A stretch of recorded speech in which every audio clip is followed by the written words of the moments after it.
de la manifestación. Y entonces eso es parte de lo que tenemos que incorporar después como nuestra comprensión consciente de un proceso que no está en nuestra actual etapa de evolución, por eso es que es tan difícil. Es decir, como lo que no es un ser, porque la seidad es lo único que es la realidad, va expresando lo que son seres, pero seres que no salen de esa seidad, sino que la seidad posibilita que ellos se reflejen en el telón de la manifestación. Sí, Es como, sí. como la Es ideación. como si fuese la sombra de esa. Ajá, son reflejos, sombra. Sí, sí, sombra. Bueno, sombra es la mejor palabra. Una sombra en una pantalla de luz. Sí, yo sé que está fuerte, pero como había ahí como un ancla, ¿no? ¿Verdad? Sí, sí, tenemos Hay que... como un ancla en el párrafo B, en el párrafo B, y entonces aquí en este último párrafo digo, wow, aquí hay como un ancla que nos puede ayudar. Eso, un punto de apoyo y mover el mundo. Exacto. Entonces, un punto de apoyo para tratar de mover nuestra comprensión. Gracias, Es muy limitada para todo esto. Hermano. Diga, Ángela. Yo escribí algo en el chat primero. ¿Cómo se puede interpretar esto de que los nombres y las palabras son benéficos o maléficos en este mundo físico nuestro? O mejor dicho, en lo referente a los nombres nuestros, por ejemplo. Hay una manera que tiene que ver con nosotros, con lo manifestado, algo así. Para dar ese salto, estos son saltos como de los grandes trapecistas. Ay, ay, ay. Es muy mortal. Creo que todavía estamos muy lejos de poder llegar hasta ahí. La dualidad primera, de maléfico-benéfico, yo creo que nada más que la podemos concebir en lo que yo dije. Hasta ahora yo nada más que la aplico hasta ahí. Ya, Okay. Lo que va a impulsar la ley de evolución y lo que cuando pierde su dirección de esa ley de evolución se convierte en un estorbo. Nosotros inconscientemente, las personalidades nuestras, muchas veces van en contra de nuestra propia evolución como mónada, porque no logramos la armonía con nuestro yo superior. Y es lo que puede hacer que perdamos una encarnación. Porque aunque todo ser humano, como si dijéramos, tiene cosas que no puede en nuestro nivel actual promedio de evolución, yo voy al promedio. Claro que hay seres más evolucionados, pero todos nosotros que estamos vamos a decir, a mitad de camino, pues cometemos errores y cometemos aciertos. Entonces, los aciertos nos impulsan a la ley de evolución y es algo de lo que vamos a asimilar en Devachan. Los desaciertos, si no lo sabemos enmendar antes de el final de la vida, pues nos dejan un karma que tendremos que tratar de aprender, y casi siempre ese karma es doloroso, es de estorbos, es de dificultades para continuar viviendo. A veces se presenta de contado, hay mucho karma de contado. Cuando tú haces o has tenido una cantidad de errores, si uno revisa la vida de uno, vamos a decir, con el grado mayor que podamos de espectadores, no como protagonistas, no como para justificarnos, no para echarle la culpa a otro, sino nuestras verdaderas errores, nuestras verdaderas... Si nosotros en vida o diariamente, mira, mañana no voy a cometer esto, yo tengo que comprender cuando tenga este impulso que me perjudica, que no es correcto, que es de la personalidad inferior, que no es de mi yo superior, evitaríamos muchos karmas para el futuro, porque indudablemente que podemos eliminar muchos errores. Pero si somos una planadora, no, yo sigo por ahí, o un elefante en una cristalería, la rotura de cristales tiene que ser mucha. Y los karmas pues tienen que herirnos. Es decir que esto hay que aplicarlo más bien a lo más básico. A cómo tú puedes siempre ser una ayuda para ti mismo y para los demás. Okay. O cómo tú puedes. Problemas de nombre, de esto, del otro, figúrate. Se sabe que los padres son impulsados a darnos un nombre correcto, de acuerdo a nuestra karma, nuestra evolución. Pero no siempre todos los padres tampoco aciertan en eso. Ya, okay. Y están bien inspirados. Y entonces puede ser que sea responsabilidad de tus padres, no tanto tuya. Ok, hermano, gracias. En el chat hay otra persona que quiere preguntar. Adelante. Georgina Mejía tiene la mano levantada. Adelante, adelante. Gracias. Mire, yo nada más tengo un pequeñín en este último párrafo donde el inciso A, donde dice que Adi Sanat,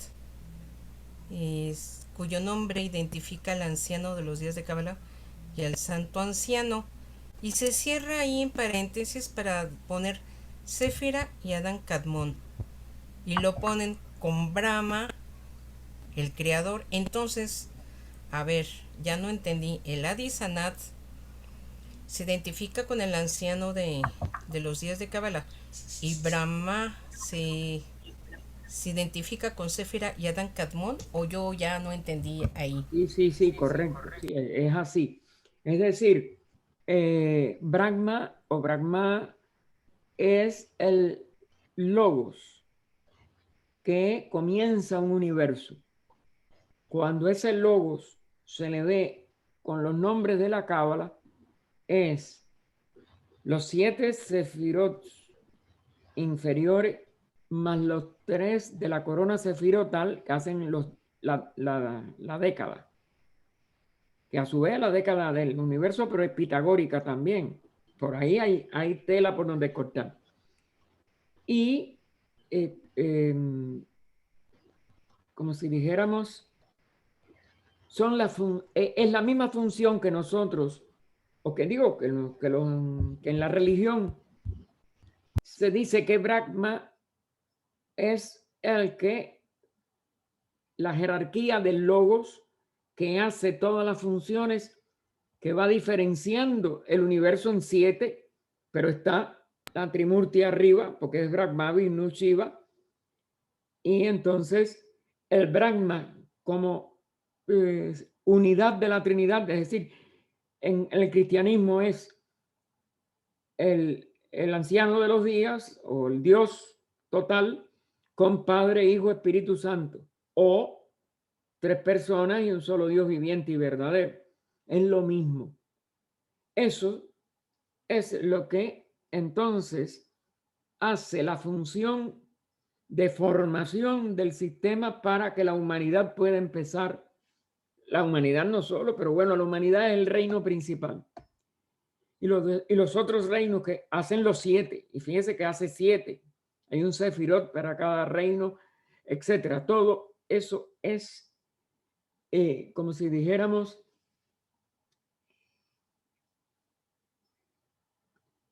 lenguaje idéntico de funciones con diferentes expresiones en estas diferentes culturas o en estas diferentes expresiones de la misma cultura a veces, porque es el Ein Sof en el caso de la Cábala con la corona sefirotal, los 7 sefirot y la labor que hacen al inicio de un sistema de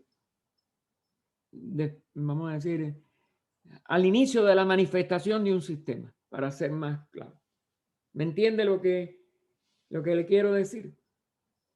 Perfectamente, ya me quedó claro, gracias, ¿eh? Ah, bueno, por nada. Gracias a usted por la pregunta. En el chat hay una pregunta de Sergio. Dice, si en la naturaleza no hay nada casual ni accidental, ¿por qué entonces el ser humano posee libre albedrío para actuar libremente, siendo el ser humano también reflejo de la divinidad y sujeto a sus leyes? Bueno, porque el hombre tiene que aprender a manejar las leyes por sí mismo. Por eso es que tiene a través de la mente que aprender a usar esa mente en un sentido creativo, pero por decisión propia. Y por eso es que, aunque sujeto a la ley kármica, puede acelerar, puede retardar los demás reinos que preceden al reino humano, tienen como dijéramos, el impulso evolutivo por la ley de evolución, pero no son cada uno capaces de coger, acelerarla o estorbarla, etcétera. Están impulsados. Y las grandes jerarquías ya comprenden todo lo que tiene que ver con las etapas inferiores de estos 7 reinos, incluido el humano, y lo cumplen de acuerdo no a un libre albedrío, sino a la comprensión que de la ley ya tienen para que el proceso fluya lo más estable que se pueda. Esa encrucijada del reino humano es para que puedan aprender por sí mismos, no para que lo hagan ni por el impulso del instinto, ni por ya la verificación de que ellos son parte de la ejecución de esa ley. Ellos son, vamos a decir, la expresión corpórea de esa ley, la expresión manifestada de esa ley. Y entonces se deja al reino humano como un reino único, en donde no es que haya casualidad, de todas maneras, él va a responder con las leyes, pero él no lo sabe, él lo va a ir aprendiendo. Y fíjense que aún muchos de nosotros intelectualmente conocemos la ley, y sin embargo, nuestra personalidad es más fuerte que la comprensión intelectual.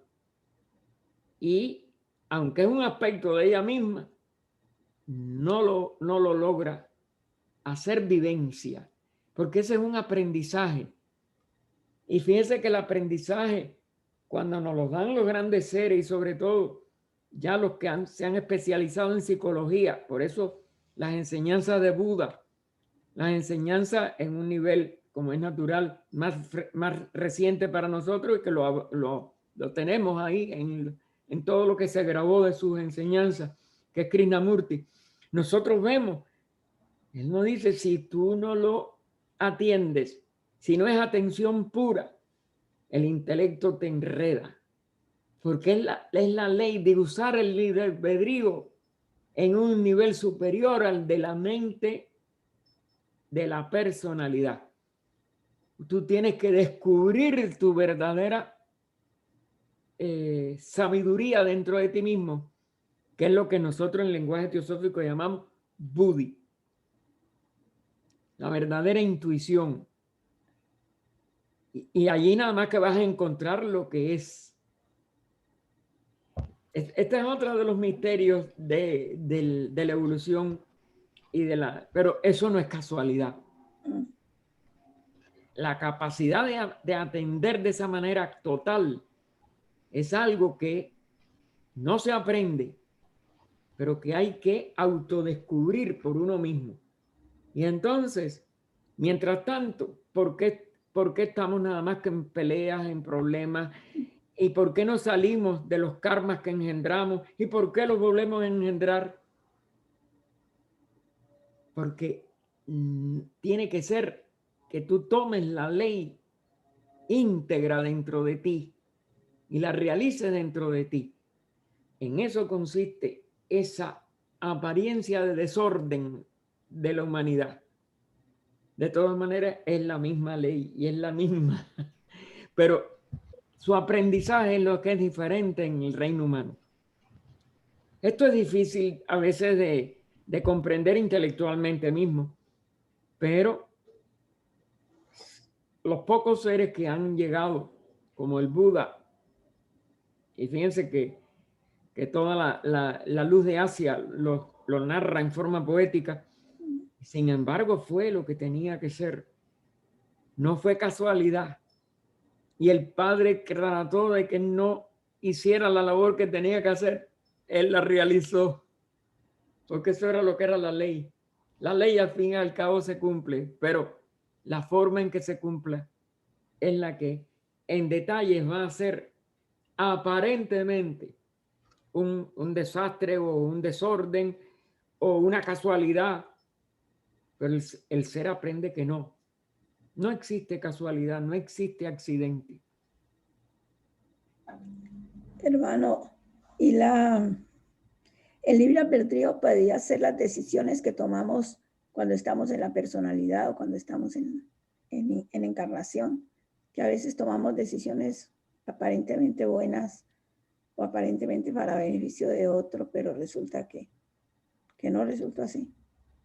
Que no resulta porque no lo hiciste con la sabiduría superior, lo hiciste Exacto. con la personalidad. Ajá, con la personalidad. Ok, gracias. En la personalidad sí es donde están las aparentes Okay. alegría, las aparentes tristezas, pero todo eso es maya.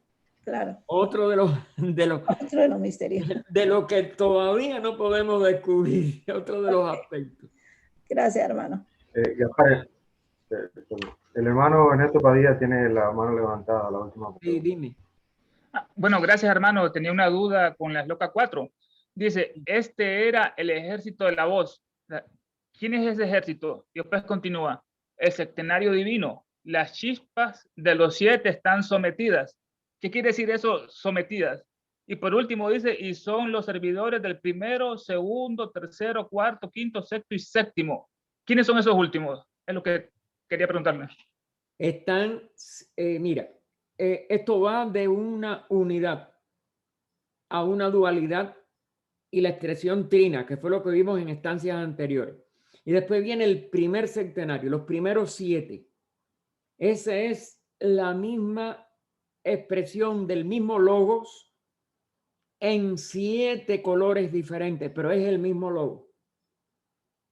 Es que no hay nada fuera de la unidad. Pero esos primeros 7 a su vez tienen una segunda, como dijéramos, sombra, que son los segundos 7. Eso lo vamos a ver en detalle ahora según los pasos de las estancias siguientes. Estamos todavía en la 4ª, pero esta es la mitad del proceso en que la unidad que todavía estaba lanza el primer rayo, que es el Fohat, que es lo primero que va a, como si dijéramos, empezar la proliferación de lo múltiple, que no hay múltiple, pero que aparece como la primera multiplicidad, es decir, espíritu y espacio, o conciencia y escenario o espacio donde esa conciencia va a expresarse. Pero a la vez que hay dos y uno va a actuar sobre la otra, el espíritu en el espacio, hay la resultante es una relación, ese es el 3. Y entonces los 3 empiezan a predominar diferentemente uno sobre el otro.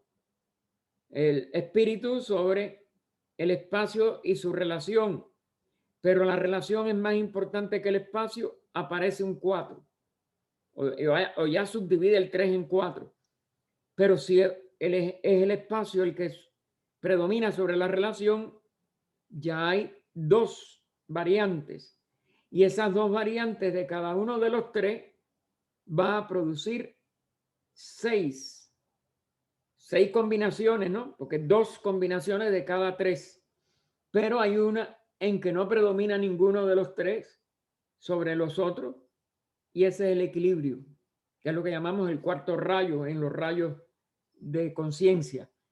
Y eso ya da el 7. Pero ese primer 7 va a subdividirse, vamos a decir, no a subdividirse, porque es que no hay división. Esto es lo que es difícil de poner en palabras. Se va a expresar en, vamos a decir, en un nivel más, más oscuro o más denso o más cercano a lo que va a ser la multiplicidad aparente total del universo. Y entonces esto es lo que hace que queden los primeros 7 como el cosmos con K, la primera expresión centenaria de la manifestación desde la seidad. Y los segundos 7 son los 7 que se reflejan de los 7 superiores, cosmos con K, en el cosmos con C. Es decir, que en vez de 7 planos de diferenciación aparente, hay 7 planos totalmente universales y 7 planos que se reflejan en los sistemas solares y planetarios en que nosotros nos movemos. Es decir, que somos un septenario de otro septenario superior, incomprensible hoy para nosotros, porque aún este septenario que comprendemos, este mundo físico. Es decir, una séptima parte de este segundo septenario.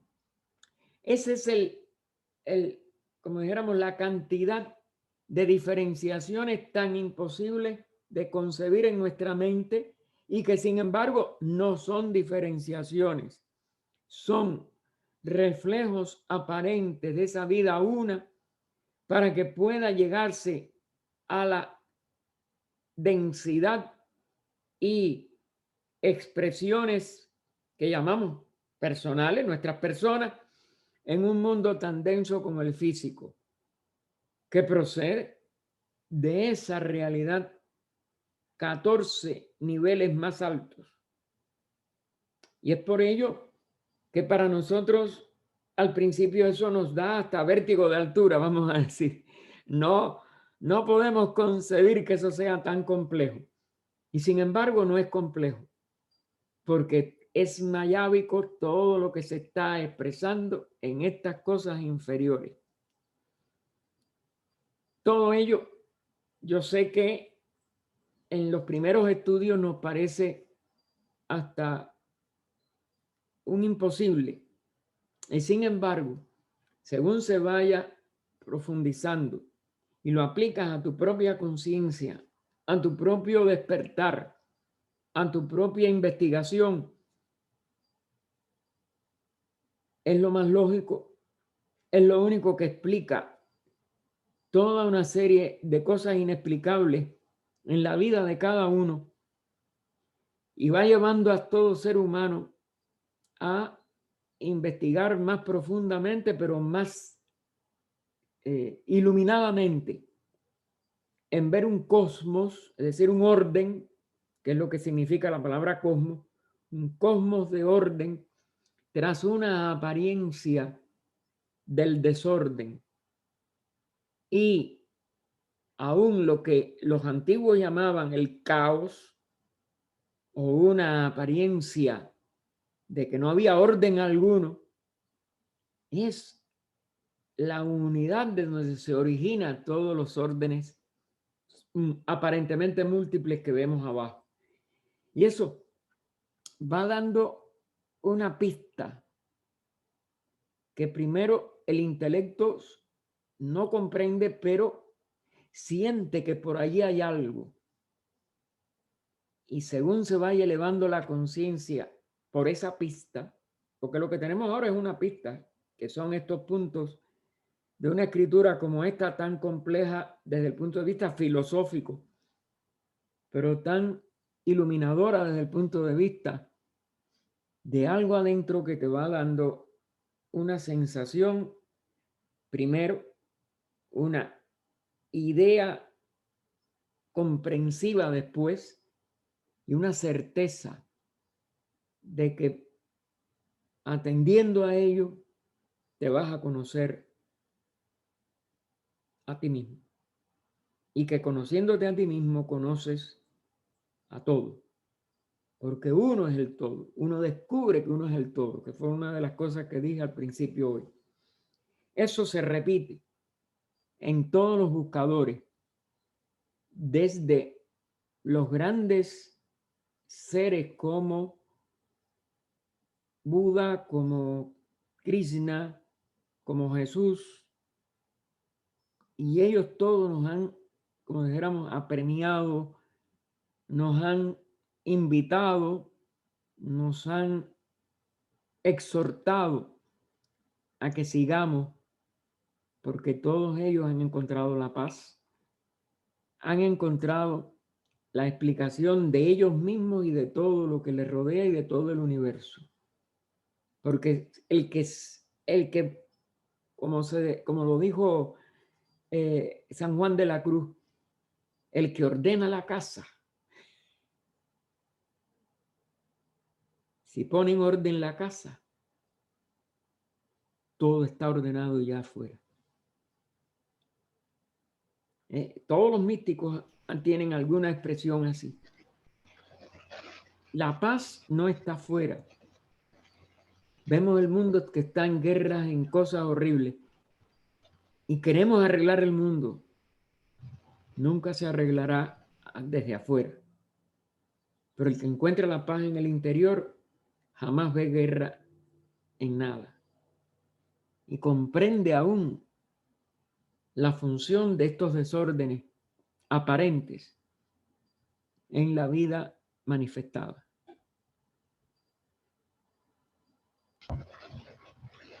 ¿Algo más? No hay nada, ninguna otra pregunta, Gaspar. Sí, los hermanos que hay, yo sé, para los que del principio empiezan a darnos las buenas noches, les agradecemos enormemente a los hermanos que perseveran en este difícil estudio y a estas horas de la noche para los que están en España y en algún otro lugar quizás. Y entonces, bueno, pues nuestro agradecimiento, la invitación de que HPB y esta obra merece la pena cualquier esfuerzo, aunque al principio, sobre todo los que sean principiantes, no la entendamos. Y aunque después de muchos años nos queden tantas cosas sin entender en el nivel del intelecto, en el corazón se va abriendo un amor a esta sabiduría, al sacrificio no solo de ella, sino de todos los grandes seres que decidieron dar esta oblación de luz y de iluminación a toda la humanidad.